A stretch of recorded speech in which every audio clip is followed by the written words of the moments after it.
Zdravím a vítám vás u videa, ve kterém si popíšeme otevřené typy lidí. Představte si, že sedíte v kanceláři a soustředíte se na práci, kterou právě děláte. Najednou se rozrazí dveře a do vaší kanceláře vtrhne člověk, div vás neporazí, vyhrkne na vás, co po vás chce, a než si stačíte vzpamatovat, tak je pryč. Vy tam sedíte a sami sebe se ptáte, kdo to vlastně byl, co chtěl. Pokud jste někdo zažil podobnou situaci, tak jste měli tu čest potkat se s otevřeným typem člověka. Otevřený přístup k životu udává těmto lidem rychlé tempo. Otevřeným typům patří horní polovina našeho modelu DISC, jak máte možnost vidět na videu. Jsou to lidé, kteří iniciují změny a zaměřují se na budoucnost. Svoji energii dobíjí ve společnosti dalších lidí.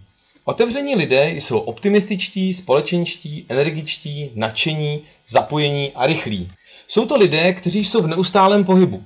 Jsou aktivní a pozitivní.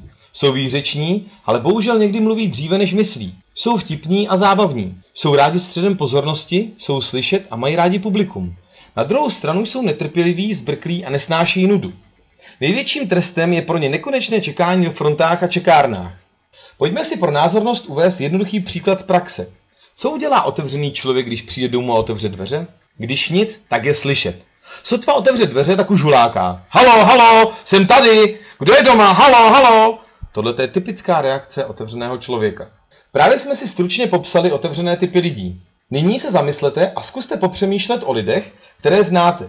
Sedí popis na vás nebo na někoho z vašeho okolí? Pro pochopení celého konceptu metody DISC se podívejte na další videa, která jsou pro vás připravena v této sekci. Pokud vás zajímá více informací o otevřených typech, stáhněte si dokument v PDF nebo zvukový záznam ve formátu MP3, které jsou umístěny pod videem. Budu se na vás těšit u dalšího videa a s týmem DISC Academy vám přejeme příjemnou zábavu.